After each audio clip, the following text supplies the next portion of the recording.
Wakiwa wamekaa siku mbili tu kutoka kwenye fainali ya kombe la shirikisho, wakipoteza kwa sare ya kufungana goli 1-1, lakini matokeo jumla yakawa ni 3-1, kwa sababu mechi ya kwanza kwa upande wa RS Berkane, wao kwa upande wao waliibuka na ushindi wa mabao 2-0 wakiwa nyumbani dhidi ya Simba.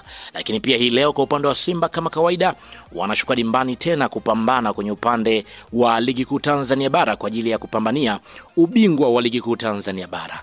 Hii leo ni dhidi ya Singida Black Stars.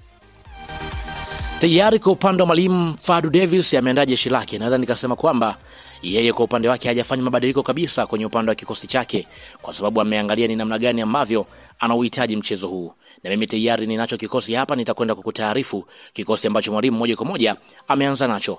Lakini kabla sikutajia kikosi hapa, nikukumbushe tu kwamba hii hapa ni Swahili Media. Kama bado hujaweza kusubscribe, basi nikuombe subscribe ili tuwe pamoja siku zote. Mimi naitwa Chicharito. Karibu tuweze kuangazia hapa kikosi kwa upande wa klabu ya Simba kinachotarajia kuanza mbele ya Singida Black Stars. Kwa upande wa golini yupo Musa Kamara. Kamara anaendelea kuwa chaguo la kwanza langoni kutokana na umahiri wake wa kuokoa mipira migumu. Tunafahamu ni golikipa ambaye ana uwezo mkubwa wa kusoma mipira ya juu na anatumia miguu yake vizuri kuanzisha mashambulizi. Majukumu yake makubwa yatakuwa ni kutoa ulinzi wa mwisho, kudhibiti mipira ya kona na adhabu, pamoja na kuwa kiongozi wa safu ya ulinzi kwa maelekezo ya sauti. Lakini pia kwenye upande wa beki wa pembeni kulia yupo Shomari Kapombe. Ana uzoefu mkubwa, kasi yake na uwezo wa kuwasoma wapinzani.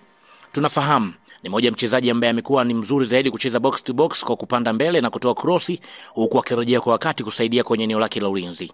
Lakini pia ni moja ya mchezaji ambaye amekuwa yupo vizuri kulingana na vile ambavyo amekuwa anacheza. Lakini pia Valentino Nauma moja kwa moja atacheza kwenye upande wa beki ya kushoto.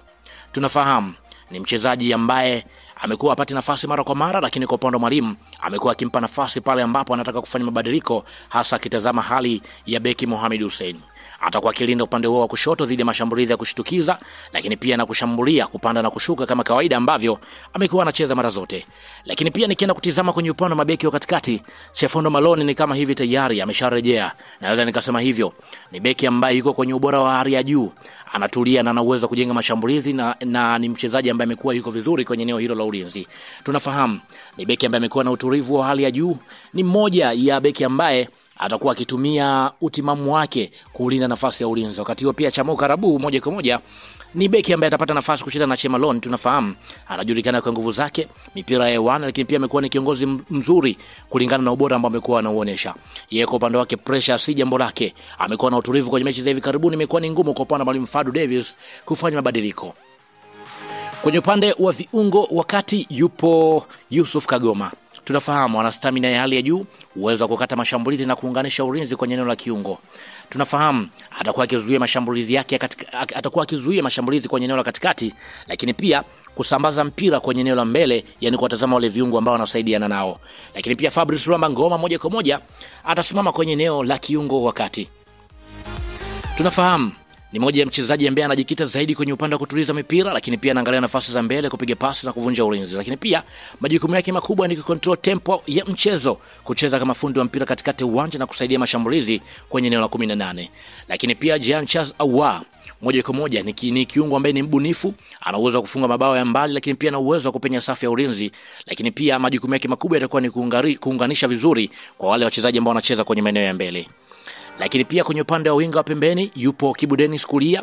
Tunafahamu mchezo uliopita kuweza kuanza. Tunafahamu ni mchezaji ambaye amekuwa ni mtulivu kwenye eneo la kutuliza mipira, lakini pia kasi yake na namna ambavyo amekuwa anacheza kusaidia kwenye eneo la kushambulia. Wakati huo pia Eli Mpanzu atasimama kwenye eneo la winga ya kushoto. Tunafahamu ni mchezaji mwenye nguvu, lakini pia na uwezo mzuri. Majukumu yake yatakuwa ni kutafuta nafasi kwenye eneo la kushambulia, huku akipiga pasi, lakini pia akitumia mipira ya mbali zaidi.